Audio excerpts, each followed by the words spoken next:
हर हर महादेव, नमो नारायण। उम्मीद है आप सबके ऊपर गुरुदेव की कृपा बनी हुई है और आप सब बहुत प्रसन्न हैं, बहुत अच्छे से हैं। आज मैं एक बात कहना चाहूँगी आप लोगों से। इस बात से अंदाज़ा लगाना कि हम अपने गुरु या सदगुरु के कितने करीब हैं। ठीक है, श्री गुरु जी की बात कर रही हूँ मैं, अभी सदगुरु की बात नहीं कर रही हूँ। श्री गुरु के मुख से जो शब्द निकलते हैं, जो उपदेश निकलता है, जो बात निकलती है, उसको हम कैसे समझेंगे? आप इस बात से अंदाज़ा लगाओ, जब हम एक टीचर की बात को प्रॉपर नहीं समझ पाते हैं तो हम गुरु को कहाँ समझेंगे? और अगर गुरु को नहीं समझ सकते तो हम सदगुरु को कहाँ से समझेंगे? श्री सदगुरुदेव भगवान जी जो शब्द अपनी वाणी से हमारे कानों तक प्रेषित करते हैं, उसके विषय में हम कैसे जान सकते हैं? और अगर नहीं जान सकते हैं तो फिर हम गुरु के शिष्य कैसे हुए? मतलब अभी भी शायद समझ में ना आया हो। मैं एक बात और आपको बताती हूँ। हम जब भी किसी विद्वान के सामने बैठते हैं, सोचो कि हम थोड़े से कम पढ़े लिखे हैं और कोई हमसे ज़्यादा पढ़ा लिखा व्यक्ति हमारे सामने बैठा है, तो वो ज़्यादा पढ़ा लिखा व्यक्ति जो है हमसे गाली गलौज नहीं करेगा, झगड़ा नहीं करेगा। वो कुछ ही शब्दों में अपनी बात ऐसे रखेगा कि हम उसकी बात भी समझ लेंगे और हम उसका कुछ विरोध भी नहीं कर पाएंगे। मतलब सोचो कितनी बड़ी बात है ये कि हमारी औकात एक विद्वान के भी बात समझने की नहीं है। कई लोग को देखा है मैंने ऐसे समाज में कि बैठे बैठे सुन रहे होते, थोड़े विद्वान टाइप होते हैं, और कोई अगर कुछ ऐसा बोल देता तो उनको बात बड़ी तेज लग जाती है, इज्जत पे बात बन जाती है। समझ रहे हो ना? मतलब कहने का तरीका, कहने का जो प्रेजेंट करने का जो तरीका होता है, वो हम बॉडी लैंग्वेज से सीखते हैं, वो हम दूसरों के बात करने के तरीकों से सीखते हैं। किसी ज्ञानी महात्मा को कॉपी करने लगते करते हैं ना। ठीक ऐसे ही आप अंदाज़ा लगाओ कि आप गुरु क्या कह रहे हैं, कैसे समझ में आएगा? क्योंकि गुरु इंसान तो है नहीं, शरीर से पार का तत्व है।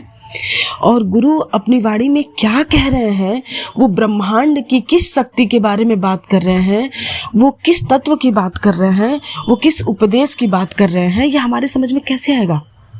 मतलब आज तक श्री गुरु जी के किसी भी ऑडियो वीडियो कहीं से भी कुछ भी उठा के देख लो, गुरु जी की बातें समझने का प्रयास करना, जो एक बार में तो समझ में आने वाली है ही नहीं। क्योंकि गुरु जी जितने भी ब्रह्म वाक्यों का इस्तेमाल किए हैं हमारे लिए, वो सारे के सारे ब्रह्म वाक्य हैं। वो हमें परमात्मा से मिलाने वाले शब्द हैं, जो हमें परमात्मा से मिला देंगे। अब इसको भी आप ऐसे समझो कि जो ब्रह्म होते हैं उनके मुख से भी ब्रह्म ही निकलता है, और वो जिसके कानों तक पहुंचता है वो भी ब्रह्म हो जाता है। ऐसा मगर कितने लोग ब्रह्म हो गए? इस 90 अरब की संगत में कौन ब्रह्म हो गया है? मुझे एक आदमी खड़ा होके कह देना कि कोई एक ब्रह्म हो गया है, मैं उसी वक्त उसके पैरों में गिर जाऊंगी। लेकिन मैं ये जानती हूं कि कोई है ही नहीं, क्योंकि किसी ने गुरुजी की बात समझी ही नहीं आज तक। गुरुजी ने कहा खाली होकर आओ, तो गए, अपना नौकरी चाकरी जो है कुछ देर के लिए बंद करके वापस आगे बैठ गए गुरुजी के पास, और बोल रहा है गुरुजी मैं हो आया। गुरुजी तनिक मुस्कुराए। उन्होंने क्या कहा था छोड़ने के लिए, क्या छोड़ के आए हो? मगर हमारी बुद्धि जहां तक है वहीं तक हम छोड़ पाए। गुरुजी ने छोड़ने के लिए कुछ और कहा था। गुरुजी ने जिस वक्त, अभी 2-3 समागम पहले की ही बात है, गुरुजी ने ये कहा कि 12 वर्ष अगर कोई ऐसे दे देता भगवान को, तो ऐसे ही उसको मैं ब्रह्म दे देता। गुरुजी ने ये बात कहा है, अभी कुछ ही समय पहले के एक समागम की बात है। मतलब ये कि 12 साल जो गुरु की शिक्षाओं पर, परीक्षाओं पर खरा उतरता है, उसको परमात्मा मिल जाएंगे, उसको परमात्मा बना देंगे श्री सदगुरुदेव भगवान जी। अब इनमें से न जाने कितने लोग होंगे जो ये कहेंगे, अरे मैं तो 20 साल से हूँ गुरुजी के साथ, अरे मैं तो 15 साल से हूँ गुरुजी के साथ। सही बात है, होना भी चाहिए, मगर साथ होके भी साथ नहीं हो।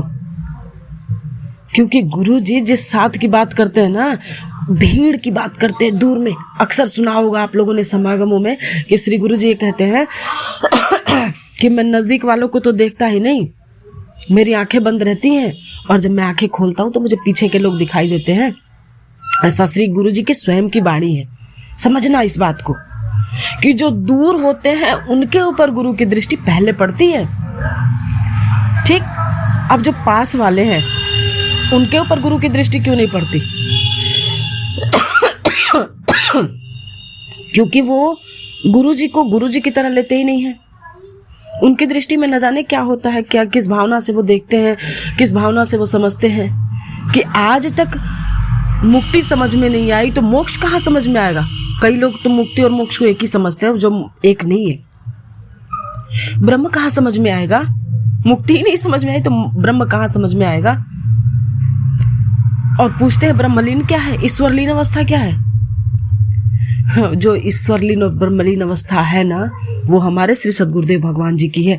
एकमात्र संत ऐसे हैं जो ब्रह्मलीन अवस्था में हैं, और इसका सबूत देने की जरूरत नहीं है।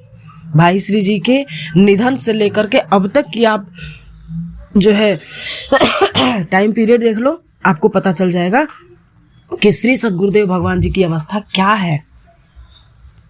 ब्रह्मलीन अवस्था है। मैं तो मूर्ख कहूंगी अपने आप को कि अगर मैं ना समझूं तो मैं मूर्ख हूं कि गुरुजी कह रहे हैं कि भाई श्री जी मेरे पेट में है। भाई श्री जी पेट में नहीं है, ये सारा ब्रह्मांड श्री सद्गुरुदेव भगवान के पेट में, नाभि में है। और जब जी चाहता है श्री सद्गुरुदेव भगवान जी अपने हथेली पे रखे राई के समान हर किसी को देखते हैं, हर किसी को जानते हैं कल्ला कल्ला।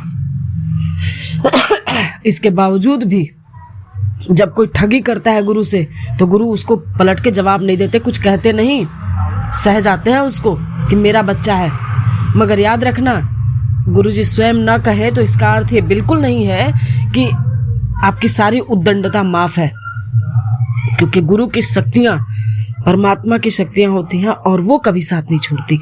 वो दंड को दंड देती हैं, गलत कर्मों को दंड मिलता है उनसे और सही को सही मिलता है, ये पक्का है। क्योंकि अक्सर श्री सद्गुरुदेव भगवान को सबने कहते सुना है कि परमात्मा न्यायिक है और श्री सद्गुरुदेव भगवान की कृपा बचा लेती है। ध्यान देना मेरी बात पे कि परमात्मा न्याय करते हैं। जब श्री सद्गुरुदेव भगवान जी प्रार्थना कराते हैं तो उसमें क्या होता है कि हे परमात्मा, हे श्री सद्गुरुदेव भगवान, हमसे न्याय न करना, हे प्रभु न्याय न करना हमारे साथ, वरना हम मर जाएंगे। इसका अर्थ समझ में आ रहा है क्या हुआ? मतलब ये कि परमात्मा न्यायिक है और गुरु कृपा से चलाते हैं सब कुछ। मगर इसका अर्थ ये बिल्कुल नहीं है कि आप बख्श दिए जाओगे, चाहे मैं हूं चाहे वो कोई भी हो। परमात्मा के दरबार में ना सही का सही और गलत का गलत होता ही है, पक्का है ये, कहीं आप इससे बच नहीं सकते, चाहे वो कोई भी हो, बड़ा से बड़ा तुर्रम खान क्यों ना हो। और अगर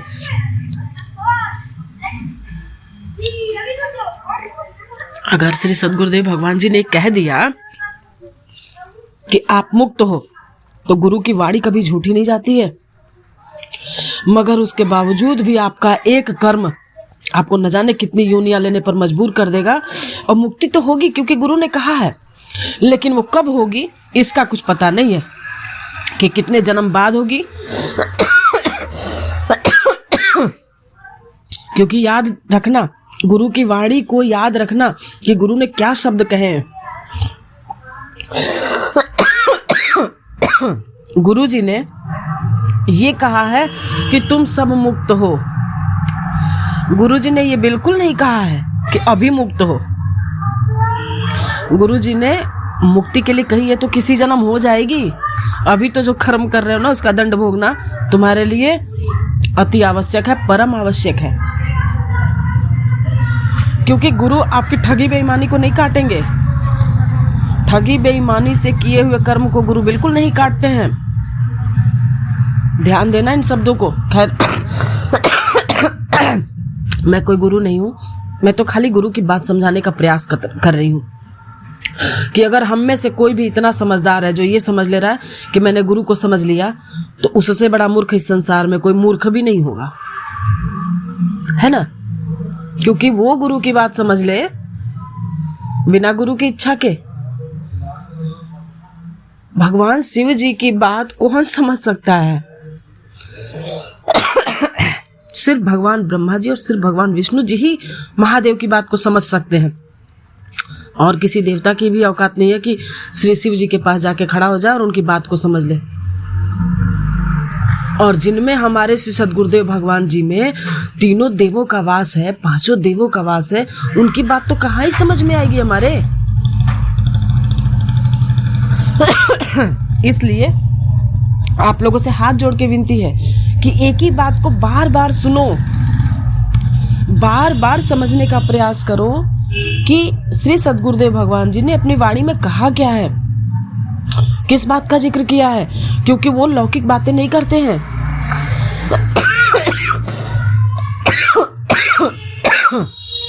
वो लौकिक बातें नहीं करते। गुरु जी की बातें आध्यात्मिक होती हैं, पारमात्मिक होती हैं, अलौकिक होती हैं। इस बात से आप अंदाजा लगाने की कोशिश करना कि श्री गुरु जी क्या कहना चाहते हैं। आगे मैं ब्रह्म ज्ञान का सेकंड पार्ट आप लोग को बताऊंगी। तब तक के लिए नमो नारायण।